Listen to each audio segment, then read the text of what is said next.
Hello, welcome to the Last Movie Outpost. I've got a special presentation and a special guest over here. This is Fuloydo.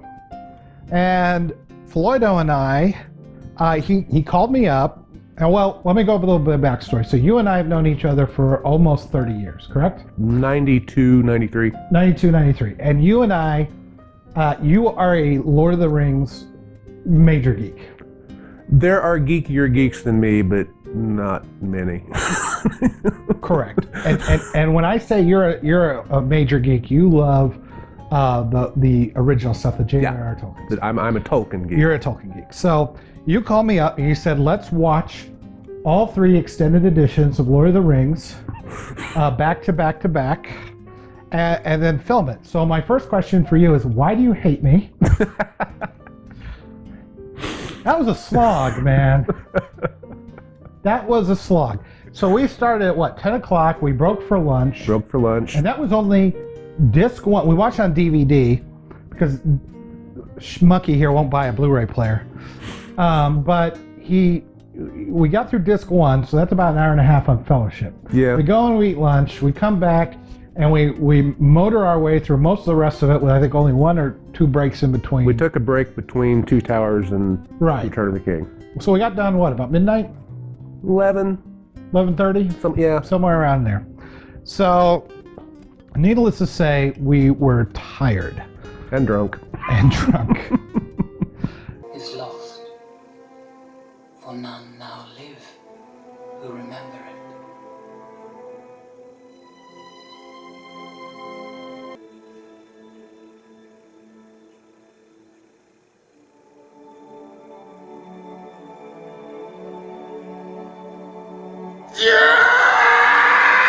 So,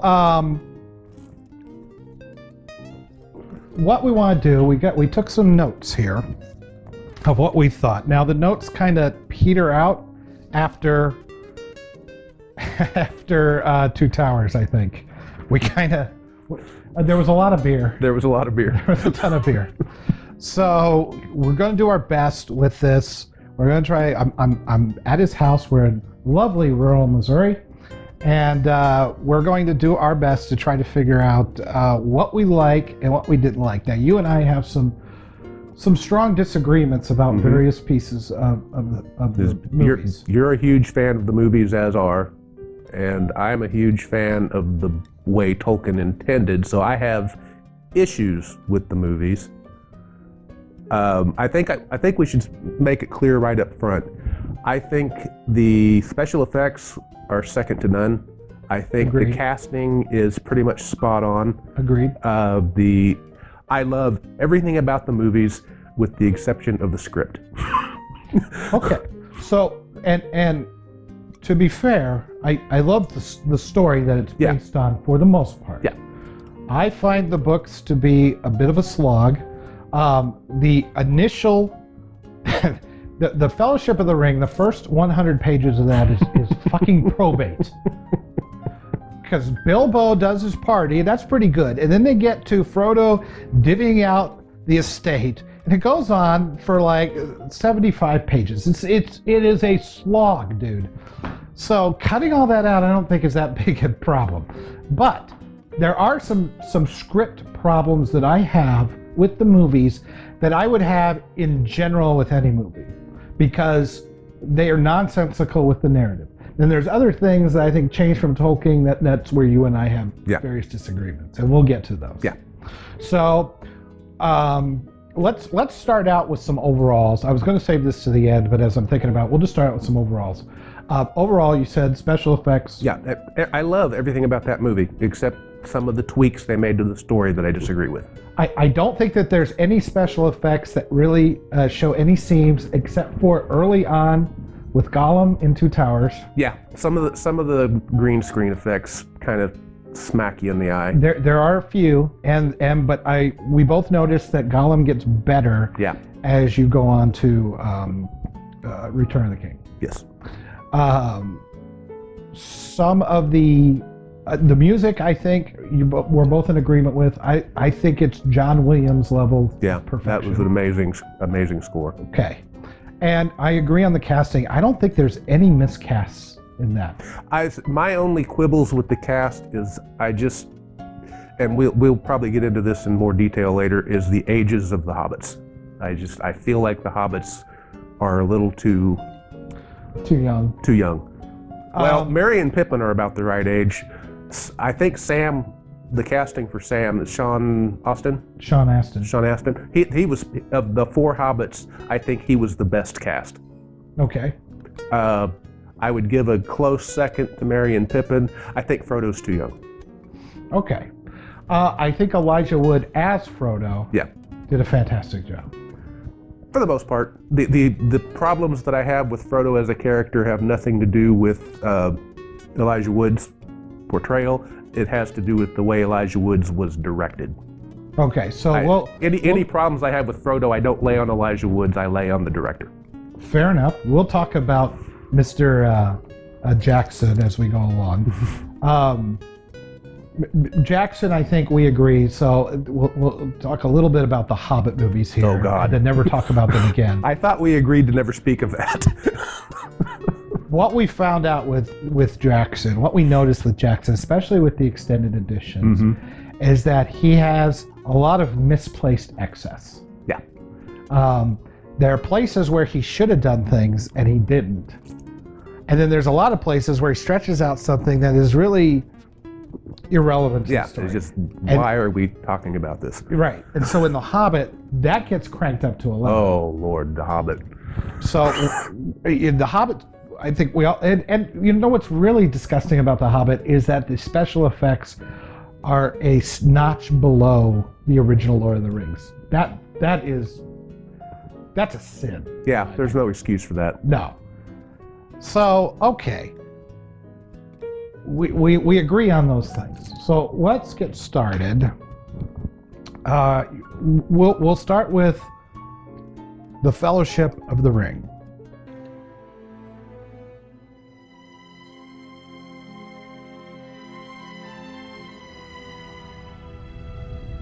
So the first thing we get into, you don't like the intro of Yes. Fellowship of the Ring. That intro with Cate Blanchett doing the voiceover, where you're being introduced to Sauron. I feel that This is the battle that happened 2,000 years ago with Isildur and Isildur and Elendil and. Spoilers if you haven't seen these nearly 20-year-old movies. Yeah, there are going to be spoilers, and if you haven't read the books, well, you're not going to. So we will get into and make sure, we'll make sure that for those of you that have not either watched the movies or read the books or both, and you want to know a little bit more, we'll try to go into some detail on that. So keep that in mind for our viewers. Okay. So anyway, going into that opening voiceover and the video that goes with it, I feel that they screwed that scene up. They made Sauron too powerful. Well, either they made Sauron too powerful or they did not make the elves and men powerful enough. Because according to Tolkien, the army, the alliance of elves and men won that battle. Straight up won it. It wasn't a last minute Hail Mary shot where... but they won it in the movie too, for the most part. Sauron died in that battle. Okay. Gil-galad and Isildur? Isildur or... Anyway. Yeah, Him, that guy. Anyway, they took him down. They both died in the process, but they took him down. And Isildur was the son. Isildur cut the ring off of Sauron's hand after Sauron was on the ground. It wasn't like he was reaching for him. Yeah, the battle was over. The fingers flew off. The battle was over. Sauron was down. The battle was won. And that's when Isildur said, hey, I'm taking this as I believe they called it a weregild, for my father and my brother who died in the battle. Okay. That was it. Whereas the movie makes it out that Sauron was kicking everybody's ass, and in a last-ditch desperate swing of a sword, he cut his finger off, and then Sauron just exploded. As you do. As you do. But the reason I think that's wrong is it creates a very large plot hole that's never explained. So you and we'll get into this a little bit more, but one of the complaints you have is that the ring is too powerful. Does that play into this as an overall? I mean, if you want to go for narrative consistency, that would play into this, right? In a way, the point that I'm trying to make is, if Sauron was there, fully healthy, didn't have a scratch on him, cut the ring off of his hand, and he implodes. That implies that that ring was all in the ring. So if that's the case, how did he come back? He didn't have the ring. Well, he was a Force ghost. Yeah. Oh, I'm sorry, I'm mixing my... We did enough of that last night. Sorry, yeah. We're not drinking this time, Well, just so you know. Speak for yourself. You're drinking this time, but he'll just make it more interesting. It implied that with the ring, Sauron was invincible, and that if you took the ring away from him, it just completely wiped him out. Whereas the way Tolkien wrote it, the elves and men were strong enough to resist him. They defeated him in battle. So where did he go in the book? He just wandered back to his tower and closed the gate? Well, remember, Sauron's an immortal, like Gandalf and whatnot. You can kill the body that he's inhabiting, and his spirit goes off. Isn't that what happened in the movie then? Kinda, sorta, but it doesn't explain why taking the ring, just cutting his fingers off, made him die. Well, it said that he poured all his power into the ring, or a great portion. A majority of his power, yeah. Yeah. So that when he lost the ring, then he would die and he would become a big flaming red eye on top of a giant tower. Because that's useful. Yes, that's useful. And again, that giant flaming red eye on top of the tower is entirely a production of the movies. That was not in the books at all. No. So what was the Eye of Sauron in the books? It was more of a metaphor. It's more of a metaphor. Yeah, and they talked about the Eye of Sauron because it was basically implied that Sauron could see everywhere. But he was just some dude. He was just some dude holed up at his castle who he had a palantir, and he was a Dark Lord. Yeah. But he wasn't a big giant fucking spotlight on top of the tower. He was just a grumpy old dude yelling at orcs to get off his lawn. Pretty much, yeah. Okay. All right. So I mean, I think from a visual standpoint, I don't think that this changes the crux of the story. He dies and he gets defeated, and his spirit or whatever, the weakened portion of him goes back to Mordor still. It's a different visual interpretation, but and one of the things that I think that you kind of had an epiphany on, as we talked about, it's like you got to make these for the popcorn stuff. Yeah. Right? You make in 3 movies back to back that cost around $300 million, I think, total. I don't remember. It's somewhere around in there, and you got to make your money back. You better get some butts in the seat. Yeah. You're not gonna get butts in the seat with an old man yelling, "Get off my lawn!" So I get it. I don't think it really changes. I just feel like it took away from the elves and men, because that was the point that. But they did defeat him. They didn't defeat him in battle. But you had that long row where they all, went up in synchronization. I mean, that was cool, man. They defeated him in the movie by just basically a literal stroke of luck. That one swing, Isildur got lucky. He made one swing of a broken sword, and the finger fell off, and poof, he won the battle. In the book, the way it was written, they won the fucking battle, and then he got to cut the ring off. So then Isildur gets the ring. He doesn't give it up. Elrond won't just tackle him and toss his ass into the lava, which would have saved us 3 movies, and I wouldn't have had to sit here till midnight last night. But okay, Elrond. Because the story has to happen. Yeah. So then he puts on the ring, he gets killed, the ring falls into the river, and it's lost for, I don't know, quite a while. Yeah. I'm not sure the time between Isildur losing the ring and Smeagol picking it up. or Deagle, I guess, picked it up. But Well, I want to say 600 years, but Not like that. I'd have to go back and look through the tale of years to pick out the exact dates because I don't. well, that takes us into the age of hobbits, the ages of hobbits, and time compression. Yeah. So one of the things that you dislike tremendously is that you don't feel the passage of time enough. Right. At least not compared to the book. Now, a year passes or 13 months pass in the movies. And it was supposed to be 17 years. It was supposed to be 17 years. So you don't get that. I don't know that takes away from anything.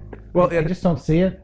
I think it plays more into what the dynamic between the Hobbit characters was in the book versus what it is in the movies. Because in the book, Frodo's 50. Right. And Pippin is not quite 33, and Merry is just past 33. What's the normal age of a hobbit? Like a human? They call it 100. Call it 100. So if he's 50, he would probably look in his 50s like a person. Well, he would look like he was 33 Okay. because that's when he got the ring. Okay, so But he would have the maturity of a 50-year-old. well, if that's the case, I don't feel like Elijah Wood didn't. Well, Elijah Wood to me looks like a teenager. I'm sorry.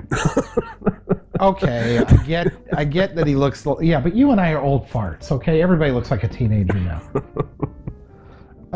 So we're old men. We're gonna have to deal with that. So you don't like the age of the hobbits, and the time compression bothered you. So we have the party at Hobbiton. We introduce Hobbiton. We introduce Gandalf and Frodo. And Yeah, at that party, Pippin would have been 13, and Merry would have been 15. okay, so on screen you're going to show them as kids, and then you're going to show them as grown-ups. I think people would have thought that was unnecessary within the confines of the movie. In the book, I get it. I don't see it in the confines of the movie. But And it didn't take that long in the book to cover that 17 years. right. It was just, So then why? Does it matter that it's 17 years? it's not so much. Well, yeah, I think it does in a way, because it establishes that Frodo has had the ring for 17 years. He didn't just get it last week. Right. He's had possession of it for 17 years, and it doesn't make. It just felt so rushed. Gandalf at the party, he's like, keep it secret, keep it safe. So, walks out the door, and then it seems like 2 weeks later he's back. And I know it was more than 2 weeks in the movie even as well, but Yeah. Well, he had to travel all the way to Gondor Yeah. and back, and that we would assume is a long journey. But I admit that they don't make it seem like it's very long. To me, that's a Game of Thrones problem. well, there was a lot of stuff that took place during that 17 years as well. They had to track down Gollum. They had, so they could question him. Gandalf had to go to Gondor to do that research. And there was just a lot of shit that happened behind the scenes. Okay, but that stuff did happen in the movies. And I don't know when. Because Well, they is didn't it more leave time important for it. Is it more important when, or is it more important that it happened and we get the idea? Oh. Because I don't look. I'm not the token. So Yeah, I'm I watching know. the movie. It's like I got it. They tortured It- Gollum. Got it. He had to do research. Got it. Some time has passed. I think that both of us were agreed that when they added that extra scene into after the party, but before Gandalf came back, where they were at the bar, and he was like, "I want to meet Rosie," but he was too scared. All that kind of stuff. You get the feeling that some time has passed since Bilbo left and Gandalf came back. So that's one extra scene I really did appreciate. If you're really a stickler for passage of time. I think the reason it bothers me so much is that I know what happened behind the scenes, and it bothers me because I don't feel like there was enough time for all of that stuff to happen. Okay. So that's my problem. That's on me, but it is a problem for me. Okay, so then the party itself, you didn't have any problems with. Well, other than the gratuitous Merry and Pippin stealing the firework thing. Oh, and blowing the tent up. Yeah. Yeah. But otherwise, no, the party was fine. Okay. So then Gandalf comes back. He tells Frodo of the ring, sends him out on his journey, sends Sam out on his journey. So far, so good? Again, that felt... Well, they are establishing urgency here. Yeah, and Gandalf was telling him that, he needed to be secretive about how he left. He couldn't just disappear, because if he just disappeared, people would be talking about it all over the place. Right. So he in the book, he set up basically a cover story. He sold his house to the Sackville Bagginses, and he's moving to Brandy Buck, and he bought a house there, and which is way on the outskirts. The outskirts, the other side of the Shire. Like here. Yeah. And you don't get that explanation in the movie. It's just like you pack a bag and go. Okay. And I absolutely loathe the way we meet Merry and Pippin on the trip. So that's the next thing. Merry and Pippin. If I recall, we met Merry and Pippin. They helped out. They were aware. Yes. In the book, Merry and Pippin and Frodo, not Frodo. Sam, but Farmer Hoggett. No, not him. Freddie Bolger is another hobbit in the Merry and Pippin age range. We're helping him move. I don't know who that is. That's because you haven't read the books for a long time. And you meet him twice. You meet him once at the very beginning of the story, and you meet him again at the very end during the Scouring of the Shire. Otherwise, he's not in the book at all. Okay. But anyway, he helped Merry, Pippin, and Sam move Frodo's stuff from Bag End to the house that he bought in Brandybuck. So in the book, we have to read about somebody helping a friend move. Yeah. You're not selling this, dude. And Merry goes ahead of them with the wagon load of stuff. Frodo, Sam, and Pippin are walking. They start out together. They don't run into each other in the middle of a cornfield, They start out together. We have a couple of run-ins with the Nazgul. I will admit that it sets it up better. It's very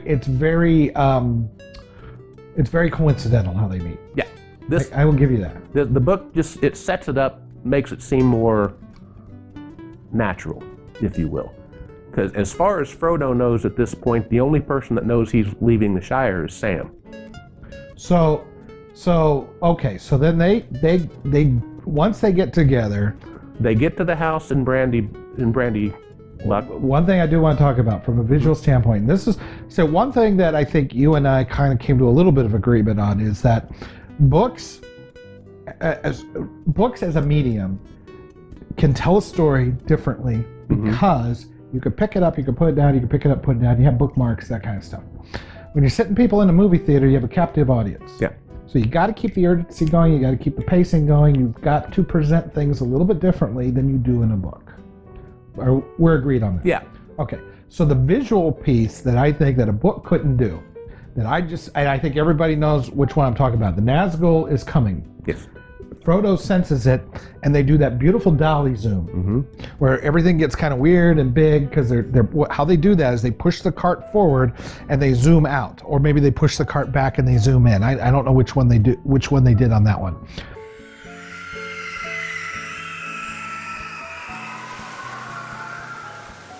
But it's a very nice effect, and it really gives that eerie. It's the Jaws Brody effect. So I really like that. And that's a visual, emotional thing that you can't get out of the book. So some of the stuff that they lose, let's make sure that we talk about some of the stuff that you gain. So they escape, they run to Buckleberry Ferry. Yep. There's a really nice shot where Frodo is running in front of the horse. He's clearly small, the horse is clearly big. I can't see the seams. I don't know. And it can't be a forced perspective or something like that. I don't know how they did it.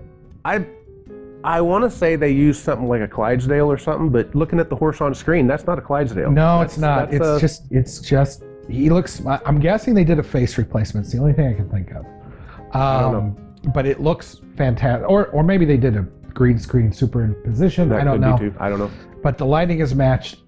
We talked about the house, how well they did. Oh, the I house. love that house. I love the house. And they built 2 houses for it in Hobbiton. We're going back a little bit here, but the point is that the forced perspective stuff that they used, and to make the guys look small and the other guys look big and things like that, and that brings us into the Prancing Pony and what's that town? Bree. They get to Bree. You get to the Prancing Pony, and there is a scene where they're all looking up at the bar. And the bartender is looking down at them. He says, "Oh, greeting, Master Hobbits. How are you doing?" And a dude walks in between the hobbits. Mm-hmm. And that is a big rig with somebody in it and a mechanical hand. And all you see is the hand move as he kind of goes by. And it's just one of these little shots that you go, you don't really notice it. You just notice a big guy walk between them. But as far as selling your brain... I will say that the first time I saw it, I thought the hand looked a little creepy. I think it works. Oh, it definitely works. It Yeah. just When you pay real close attention to it. kind of uncanny valley-ish. A little bit, because it's a mechanical hand. Right. But it looks way better than anything they can do, I think, Yeah. sometimes in CG. Yeah. So, okay, they get to Bree, they do the Prancing Pony. You said you actually liked this Yes. section better than the books. Yes, that was a change that they made from the movie that I absolutely approve of. In the book, if you recall, when they have the confrontation with Strider in the room and he pulls out the broken shard of Narsil, and not much use, is it, Sam? My question is, why the hell are you carrying an heirloom of your house that is completely non-functional around out in the woods? Where in the movie, the shards of Narsil are kept back at Rivendell as they should be. Like a museum piece. Like a museum piece. With the proper respect shown. Right. Yeah, I mean, I didn't notice much. Well, The way that they handled Narsil up to a point, and we'll get to that in a minute. we'll get to that in a minute. The way they handled Narsil in the book, in the movie, I approve of wholeheartedly, because Aragorn should not be carrying the shards of Narsil around when he's just out being a ranger. Okay, so this is you disagreeing with Tolkien. Yes, that's me disagreeing with Okay. Tolkien. I know why Tolkien did it, Right. because there was a letter which the movie left out that Gandalf had sent to Frodo through Barliman. Mm-hmm. And again, this letter's not in the movie, but it was basically Gandalf writing to Frodo saying, "Hey, look, I'm running late. You need to get your ass out of town pronto, because the Nazgul are coming. Run, flee to." And he warns him about Aragorn. Like, warns probably the wrong word, but he lets him know. Yeah, I got a friend out here. His name's Aragorn. If you run into him, he's a good guy. He'll hook you up. Sure. And part of that letter, he included a little brief piece of poem. God, how did it go? All that is gold that does not glitter, not all who wander are lost. Oh, and then part of it was the blade that was broken, da-da-da. And that, Frodo's read this letter, and he's, what does this poem mean? And then when they meet Aragorn, and he's trying to tell them who he is, and Sam's all, I'm not going to have any of this. He's a bad guy, and he pulls out the broken piece of Narsil, and that's, that was how he introduced himself. Oh, okay. Yeah. So okay. So we don't have some fruity poems in there. That's good. I'm glad about that. Hey, Bilbo wrote that poem, I'll have you know. We're not going to get into The Hobbit. You shut up. So, we get to Weathertop. Yes. We both agree that Weathertop was done right.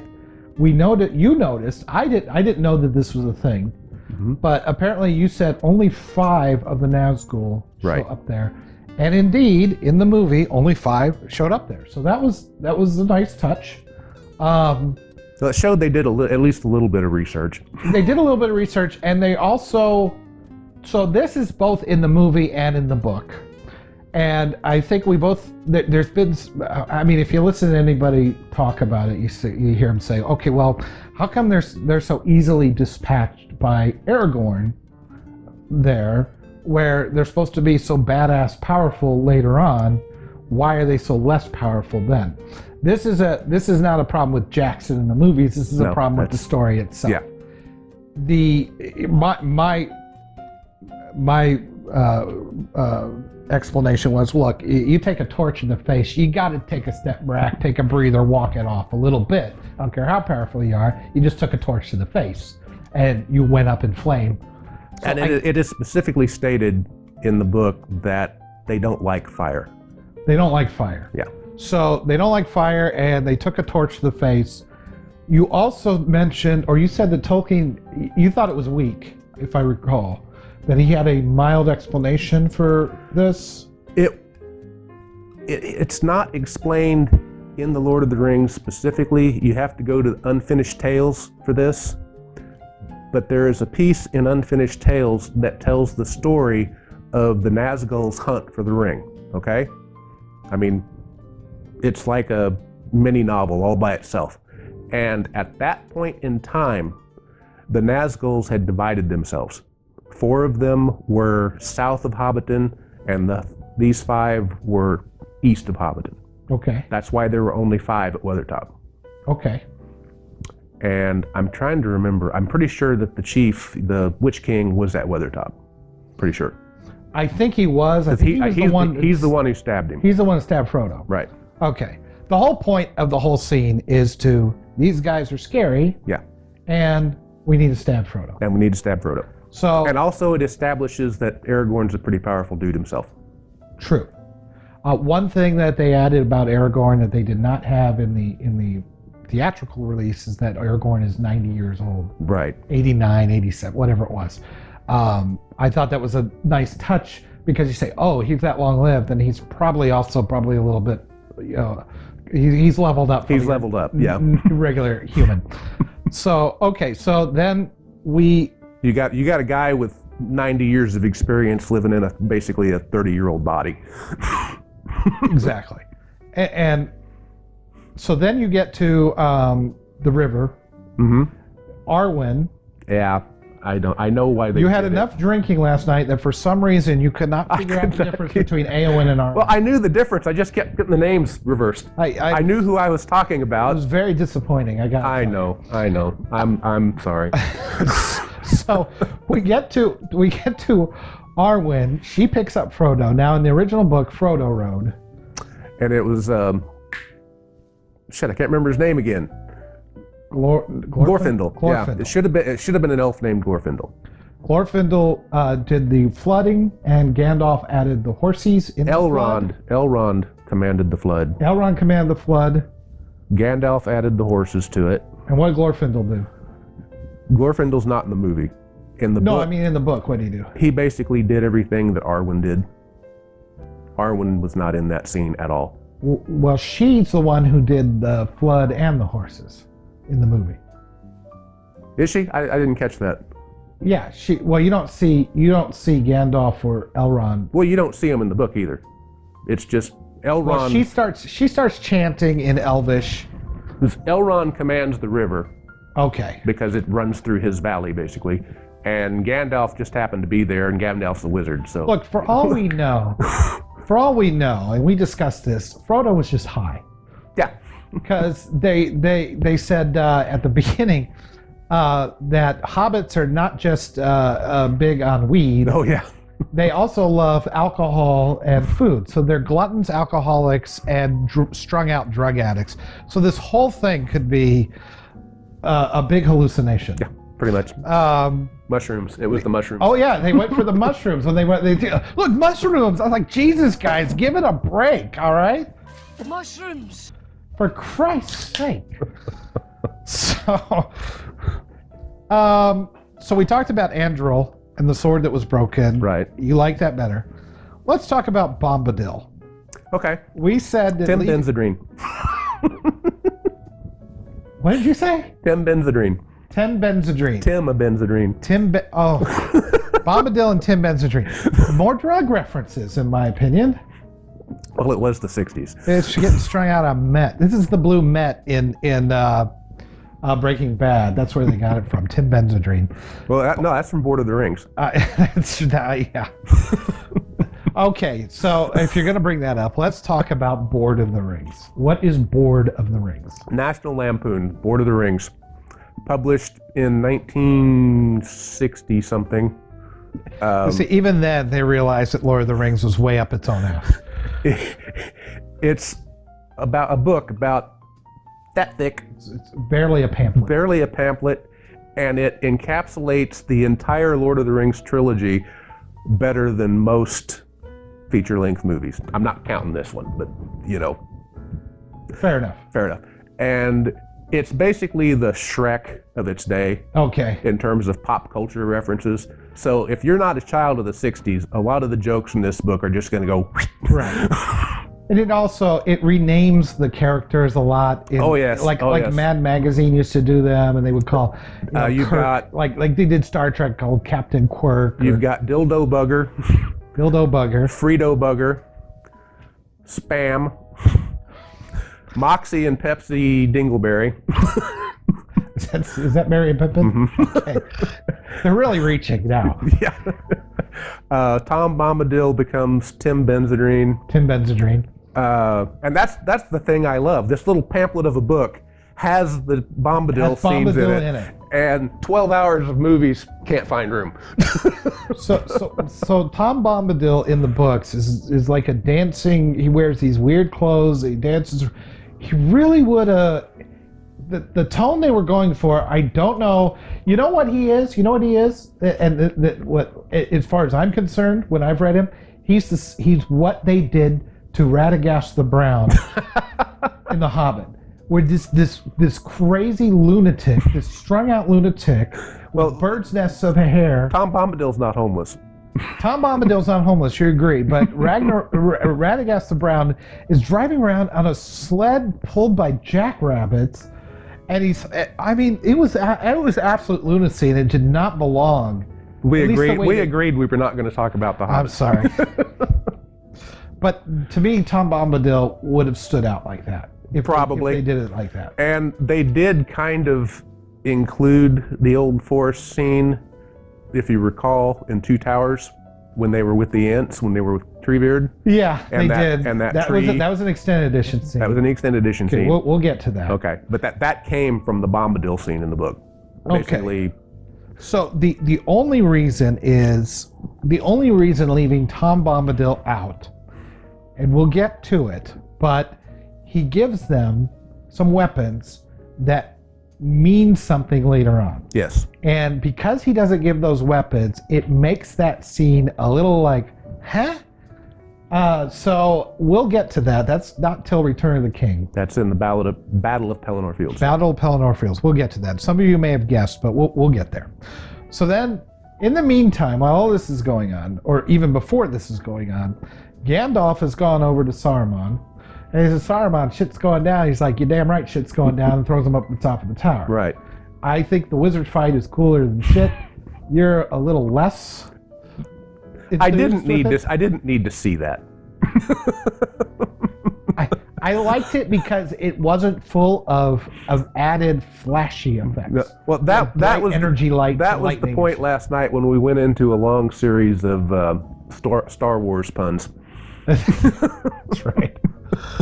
Because they were using the Force. They were using the Force. That fight was a Force fight, straight up, That was a Force fight without lightsabers. without lightsabers. They had staffs instead. They had staffs. But And at the end of that fight, Saruman was dual wielding. that's true. He was dual wielding, and we believe that Christopher Lee did his own stunts, right? Yeah. He's 97 years old. I'm sure he was doing all of that. Same with Ian McKellen, for that matter. So he is at the top of the tower, and he gets the little moth, Mm-hmm. and he whispers to the moth, give me some eagles, don't get eaten, and throws the moth. The moth goes get an eagle. That, I think it works in the movie. Maybe because of the music, maybe because magic, whatever. I don't think it's bad moment. How did it happen in the books? In the books, Saruman had asked Radagast the Brown to pass a message to Gandalf to come see me, and Radagast did not know that Saruman was turning to the dark side, if you will. This was just standard wizard shit. Yeah. So to Radagast. Yeah. So Radagast finally tracks down Gandalf and says, "Hey, look, no Saruman, jackrabbit sled. no jackrabbit sled. This Saruman's looking for you. You need to go see him." And Gandalf's like, "Okay, cool. Keep your eyes and ears open for anything we might need to know. And if you learn anything, send it to me. I'll be at Isengard." And when he says send it to me, He didn't specify use an eagle. He just but Radagast decided, hey, Eagle, I need to send it. exactly. So to me, that sounds almost a little more. Boy, that was lucky that he sent an eagle. He could have sent one of those goddamn jackrabbits. Right? But yeah, but it was more in the book. It's more along the lines of Gandalf sitting up on the top of this fucking tower, like, what am I going to do? What am I going to do? What am I going to do? How am I getting out of this? Oh, thank God! Here comes an eagle. So I'm gonna say that's an improvement. He took action. He was able to grab the moth. He took action. Get me a fucking Uber Eagle, and threw him. Yeah.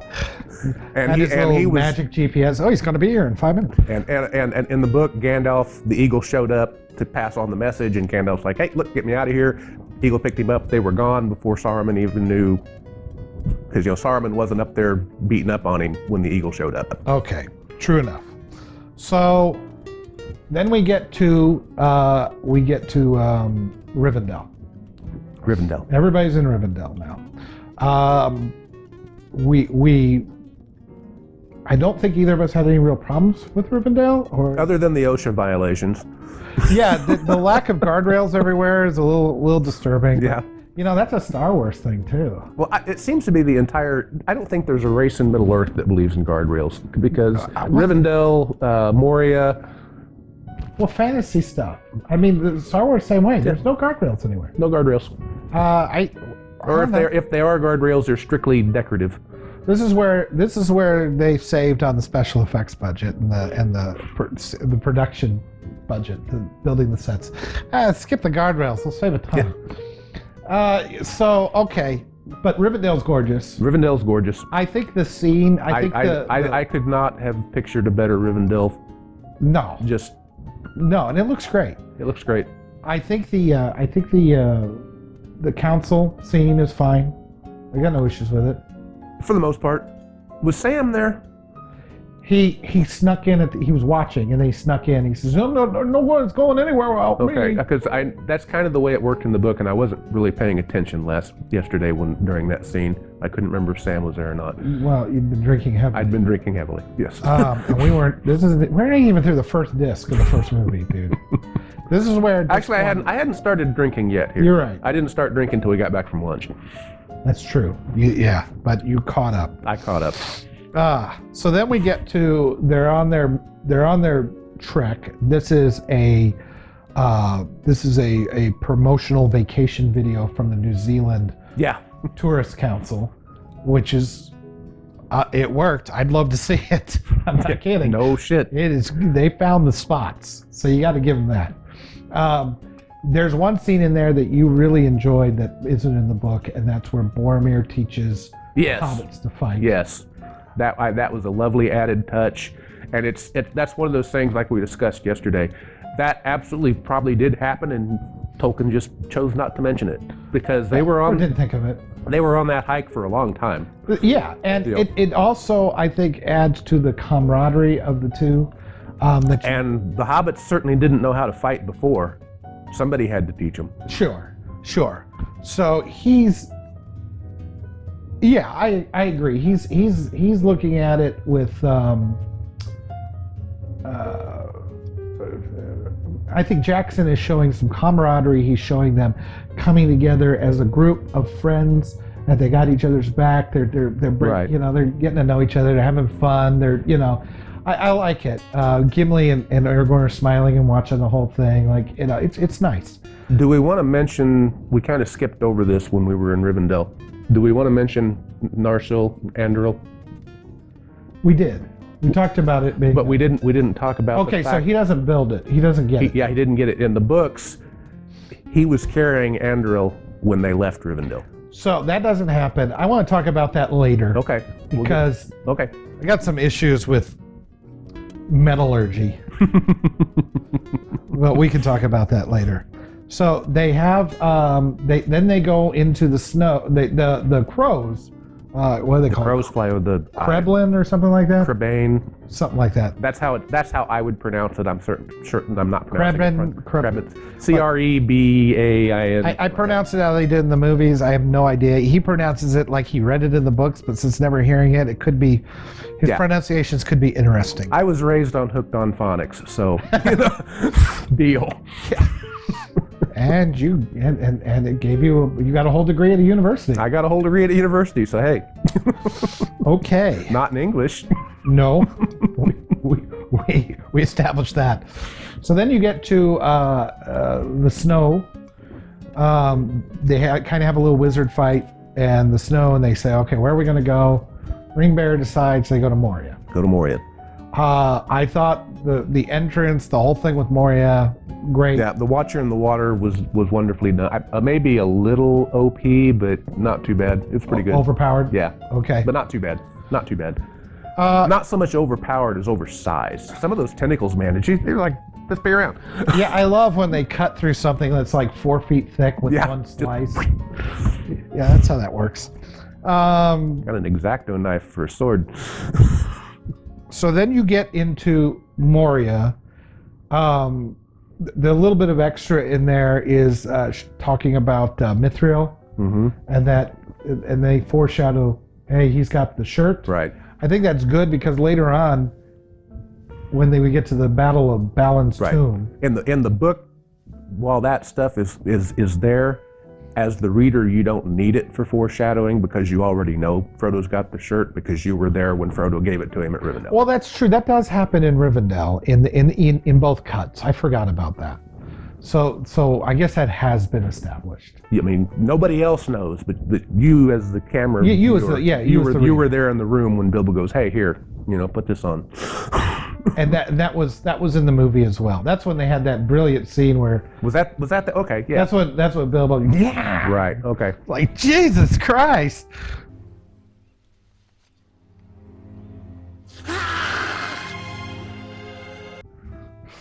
Pause the movie. I gotta go change my pants. So the Battle of Balin's tomb is they bring in the troll. And there's a lot more going on. A great battle. I mean, I guess it's different from the books, but does it?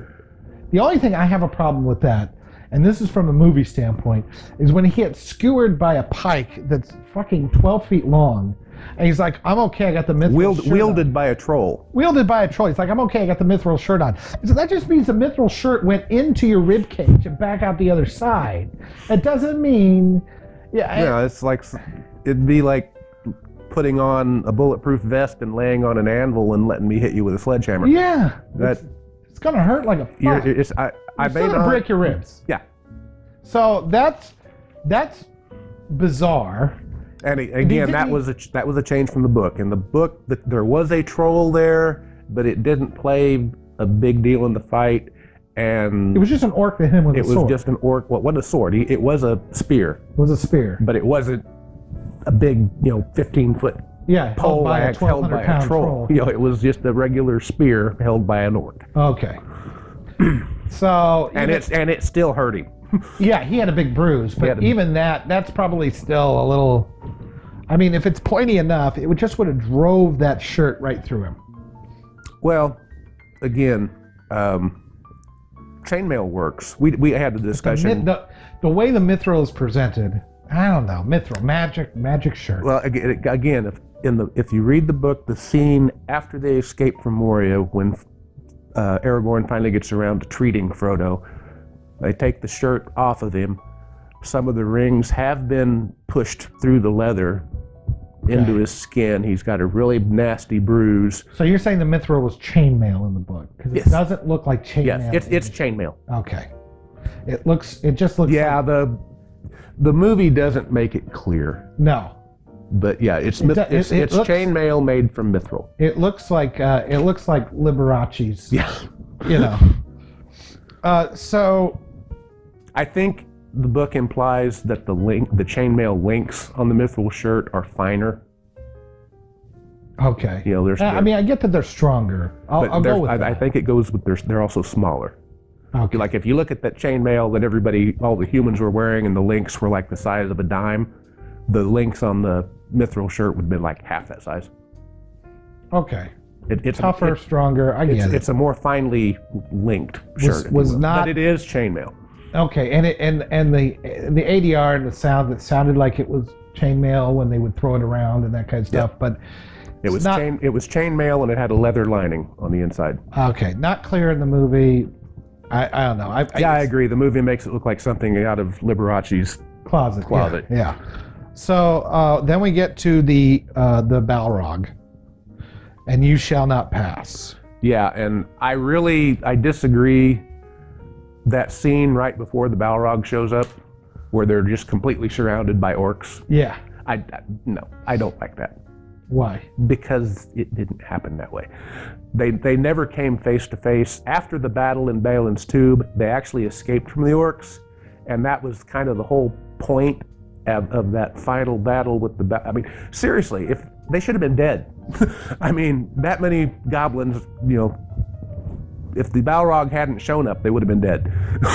Yeah, they would have been. And then the Balrog scared them off. Would that have happened? I don't know. I mean, I thought it was on their side. The way it worked in the books, again, they took a back door out of Balin's tomb, and the Balrog, it's not explicitly stated at that point that that's what it was, but the Balrog had showed up at Balin's tomb. Oh, okay. And after they had gone out the door, and Gandalf had stayed behind, he was trying to put a spell on the door so that Nothing could get through. basically to lock it. Right. And he felt something try to open the door. And he said the counter spell was just Killing him. And the conflict between their two spells destroyed the door, and basically it all caved in, and okay, now they're not coming through. And so they had gotten away from the orcs, and they're going down this big flight of stairs, and Gandalf knows that there's something back there, but he doesn't know exactly what yet. And that stairway they come down, they wind up on the opposite side of this big chasm. The orcs are over there, we're over here. The orcs have some trolls that are bringing these big slabs to lay across the chasm so they can come across to get them. And about that time, the Balrog shows up. Okay, so when the Balrog shows up in the movie, after they get away from the orcs, they go to the bridge at Khazad-dûm. They have that with the stairs and all that. Throw the dwarf. They get to the bridge.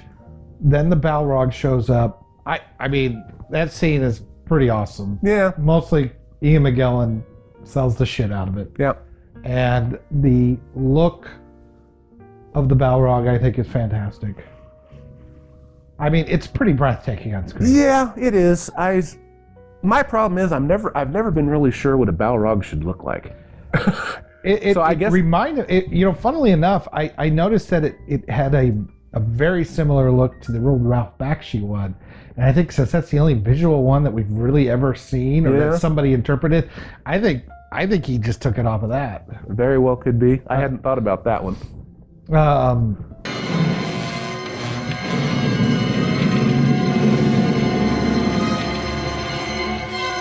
I am a servant of the secret fire.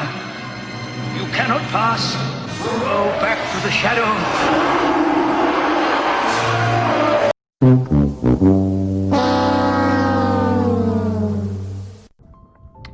So that's good. Gandalf dies, and we'll get into that at the beginning of Two Towers.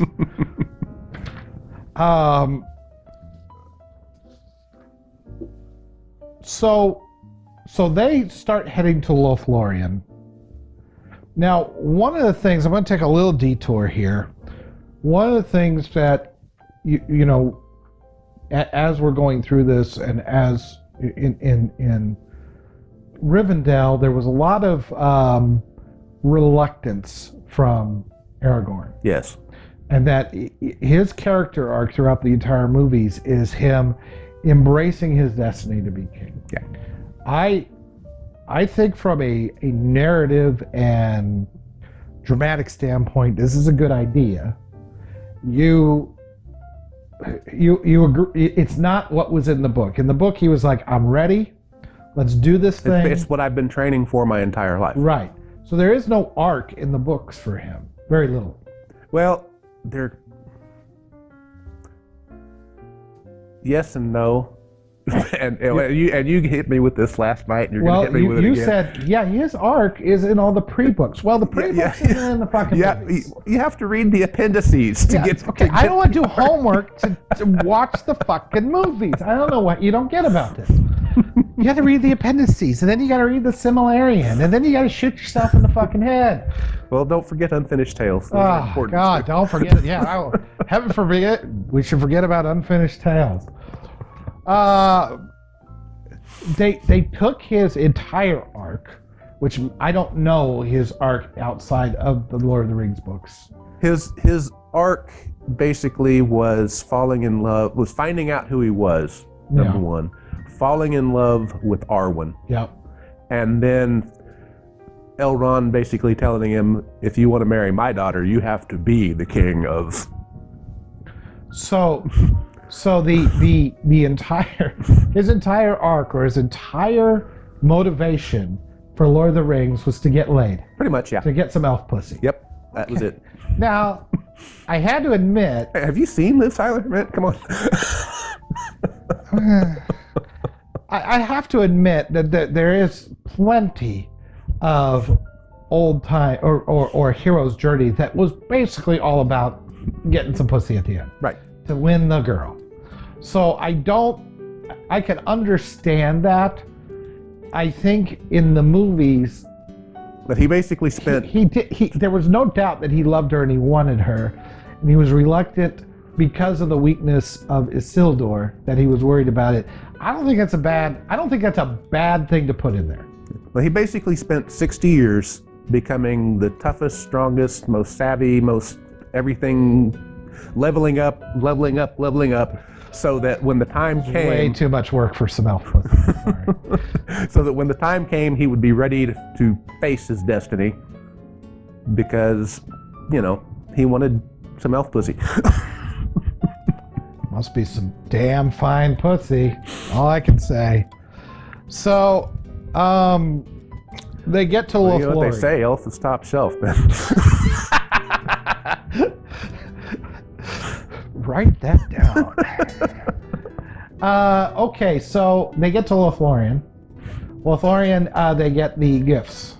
Yes. Now, in the theatrical cut, they basically say, here's the cloaks, and here's the Light of Elendil. That was about it. In the extended cut, they go through almost all the characters. Yeah. Now, they gave them the daggers to Merry and Pippin. Did they give anything to Aragorn? Aragorn, she made a little speech to him that basically said, "I have nothing to give you that you don't already have," and she touches that jewel on his chest. Oh yeah, the Arwen. Yeah. So basically, we talked about this. You know that Arwen is her granddaughter. Yeah. Well, for those of you who don't know, I was kind of surprised to find out that there is a surprising amount of incest in this movie. So Elrond has a brother. Had a brother. He died some time ago. This was before there were elves. Right. And they did some cool shit. And I don't remember what they did. That's in the Silmarillion, and it's been so long since I've read it. I don't remember what it was they did, but they did something. It was cool shit. It was cool shit. And so the gods, or God... Actually, I believe it was the Valinor, which I think we just would be like top-tier angels. Okay, so you have God. You have God. There is one God. There's one God. We're assuming the Christian God. Yeah. Okay. Remember, Tolkien was a hardcore Catholic. Okay. God. There was God. With capital G. And then there was a bunch of... The next tier is the basically What do you call them? the Valar. The Valar. And they're the ones that actually ran things, if you will. Okay. God created the universe and then just kind of sat back and said, "You guys deal with it." Right. God creates, God delegates. Yeah. So the Valar were the next step. And then after that is Gandalf's level? Yeah. I can't pronounce this word. Mair. I don't know. Maier. Okay, Maier. Let's just say Okay. that. That's Gandalf level and Sauron level and Balrog level. Okay. That's that tier. Okay. So Elrond is human? At first? They were originally human. Originally human. Elrond and his brother did some cool shit. Did some cool shit. The Valar said, "We're really happy with your work, and we'd like to promote you." They gave them a choice. You could become of the elven kind and be immortal, Right. or you could. But see, that's kind of a dichotomy that Tolkien built in to his world. This shit is backstory that has nothing to do with the movies. But I want to. We will get to incest. The elves are immortal, and men are mortal. Right? Men die. Men die. And elves that's do called the gift of men, is they are allowed to die. not. Can I return that? You have a receipt? Well, see, the thing is, if an elf is killed, his body is killed, then his spirit goes to Valinor and just hangs out in the Hall of the Mandos. That's it. If a man dies, he can go to heaven. I don't know. Yeah, but It's 6-1. But yeah, it's Okay, called the gift. Anyway, go on. They were given the choice. Who's his brother? Elros. Elrond and Elros. And Elrond says, "I won't be an elf." And Elros says, "I want to be a man. I like being a human. And they said, "Okay, we're going to make you a Numenor." Numenorian. He was the first king of Numenor. Which means, yes, you will die, but we're going to give you a good 600 years. Yeah. Okay. So. Which is why Aragorn lives so long. Right. He's got the blood of Numenor. So Elros begats. There's a lot of begatting. Yeah, I don't know how many generations. You liken it to reading the Bible. It's not like there aren't good stories in the Bible, but there's a lot of begat this and begat that. Yeah. To me, the Lord of the Rings is the same way. You got 100 fucking pages on probate, dude. You got a lot to slog through. The Silmarillion make that look like light reading. But okay, so there's a lot of begats, and then you finally get to Aragorn. So Aragorn marries Arwen, who's Elrond's daughter. And is the brother of Elros. Of Elros, who is his great grandfather. I'm just saying, little bit of Arkansas going on here, okay? So and then who is Galadriel? Is she is one of the original elves? So she's a sister of Elrond or something else? Something else. Okay. They're not related. They're not related. All right. So she marries just some dude, right? Yeah, he was a wood elf.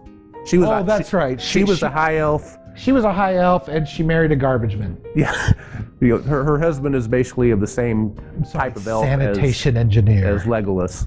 Okay. But yeah, she got kicked out of Valinor. How many thousands of years ago? Yeah. And you said she was a bitch. She was a bitch. Okay, so Galadriel is basically, her life right now is about redemption. Yeah. Which they don't really touch on at all in the movies. No. But so it kind of explains why she's a little creepy and a little weird, but that she gives them gifts and she seems to be trying. That's when you get to the mirror scene with Frodo, where she's like, he offers her the ring and she like goes, terrible is the earth, and she turns into Hela. And my ex-wife. Yeah. I think she looks a little nicer than that. But and then she says, "I remain Galadriel." That's basically her saying, "You passed the test." That's what that's all about. Pretty much, yeah. Yeah. Okay. And because to give you a little backstory again. Oh God, there's so much fucking backstory in these. We haven't even gotten to Two Towers or Return of the King yet. The reason I say I'm gonna have to break this up into 3 fucking videos. You know that. The reason I say she was a bit of a bitch is I told you the story of the Silmarils, right? The 3 jewels that were built Yes, made by yes, Fëanor? yes, yes. Okay. Tell Melkor, it to our audience. Melkor, who was the original big bad. Okay. He was a Valinor level entity. One below God. One below God. He was on that level. Basically think Satan. Satan was a fallen angel. Yeah. That's Melkor. Melkor. Okay. Melkor, with the aid of Ungoliant, who was a spider creature that would be Shelob's mother, stole the 3 Silmarils. And the Silmaril jewels are what? Jewels. They contain the light of the 2 trees, which Shelob poisoned when they stole the Silmarils. So they are the only remaining example of the light of the 2 trees of Valinor. And I said, "Do you really want me to go into that much detail?" I'm sorry, I asked. But anyway, they stole them. Fëanor is a bastard. He was the greatest smith ever known, but he was a bastard, very highly jealous of his work, and he wanted his jewels back. And he got a bunch of the High Elves. Remember, they're all living in Valinor right now. They haven't come to Middle Earth. He whips them into a frenzy. We're going to go get my jewels back. And they get to the coast, and they want the elves there to give them some boats to cross the sea to get to Middle Earth. The elves there say no, and they kill them. Okay. It's called the kinslaying. Okay. And that's the big stain on the elves, the ones who were involved in that. And that's where, remember when I told you that one of the reasons Galadriel was still in Middle Earth was she wasn't allowed to go back? Right. That's why. But I'm going to rephrase that. I don't know if it was so much that she wasn't allowed or if she was too proud. Well, in either case, her role in The Lord of the Rings is why at the end she gets to go to she's the West. Basically, she's finally redeemed herself. I don't know if it was in the eyes of the Valinor or in her own eyes, or possibly a combination of both. Okay. But yeah. So, you think she's a little over the top, but other than that... That scene where she gets all ex-wifey, I thought was a little over the top. Okay. And again, that's just my opinion. Yeah, I think it works, but I mean, part of it is Kate Blanchett sells everything to me. Yeah. She works in everything, so Said, I'm going off my interpretation of the printed words of that scene. Yeah. And the printed words do not create an impression in my mind quite that flamboyant. Okay. But that doesn't mean it didn't happen that way. It's just... So they get all their gifts. You told me, and I don't think we want to go into this, but you told me the whole backstory about the 3 hairs. Yes. Which was... long story short, and see if I remember this.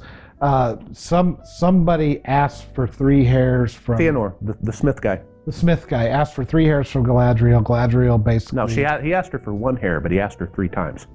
Okay, she asked for 1 hair. Who gives a shit? He asked for 1 hair. Asked 3 times. It's symbolic. She said no each time, and then she decided to give 3 hairs to Gimli. And so. I don't know if that's a sign of her,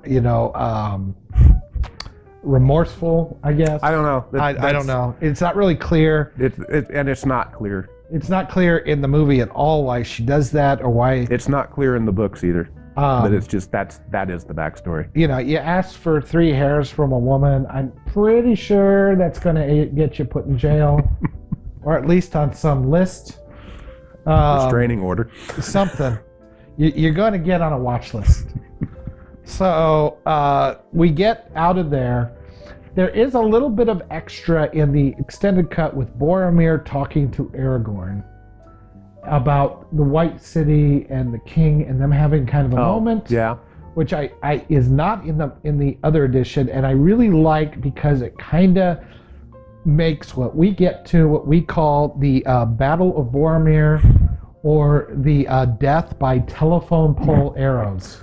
That one thing I will give the movies extremely good high marks for over the books is the movies do a much better job of fleshing out Boromir as a character. I agree.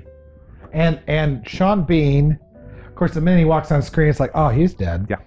But he does a great job with the character. I think he's fantastic. And then when with that extra scene, when he dies, and he looks up, he said, "I would have followed you, my brother, my captain, my king." Right.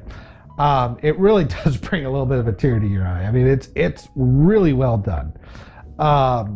So I don't have any problems with that. There is a scene where he tries to take the ring from Frodo. Frodo puts on the ring, and then goes up to. I want to say it's called a Mon Hen, but that might be the other one. There's two of them. There's Right. the seat of but seeing, when he goes on top of that thing, and he's still that's wearing why the ring. Yeah, that's why you go into Flight Simulator slew mode and go right to the tower of what is it, Barad-dûr? Barad-dûr. Baron, the Babylon. Where Sauron hangs out. Yeah, Sauron's crib. Barad-dûr. Barad-dûr.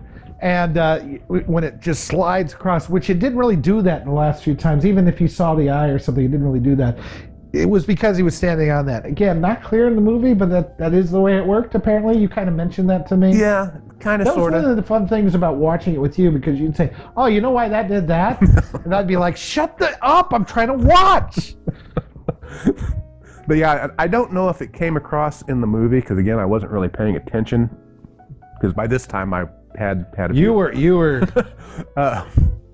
were 2.5 sheets. But in the It was books, getting windy. when he's sitting there and he's got the ring on, and he basically hears a Gandalf Force ghost telling him, "You fool, take it off, take it off," and he takes it off just in time, because if he hadn't, Sauron would have seen him. Right.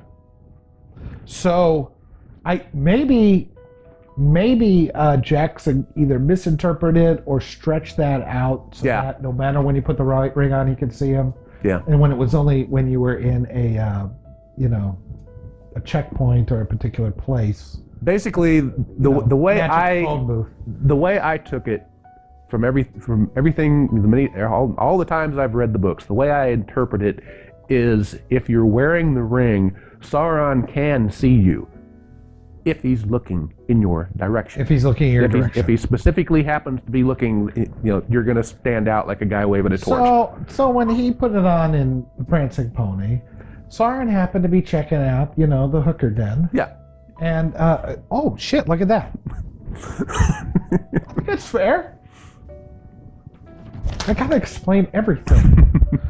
But it's not like, putting on the ring, sent a bat signal to Sauron saying, "Look over here." It's, oh my God, it's the ring.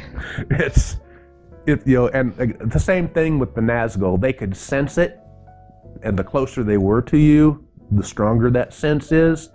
But the way they depicted it back in Bree, when Frodo put the ring on, and every Nazgul for 100 miles around goes, "What's that? Squirrel!" Yeah. So the Battle of Boromir, I think you and I really love that. Yeah, that was very well done. And love Aragorn's fight with the nasty Uruk-hai. Yeah. And we get to see Legolas. I mean, it's one of those things. It's like when you're talking to your girl, and she's like, "I don't like that Lord of the Rings." It's like, did you see the scene where Legolas stabs a guy with an arrow and then shoots 2 more guys with the same arrow? What the hell? But overall, I think, okay, so that gets us basically to the end of Fellowship of the Ring.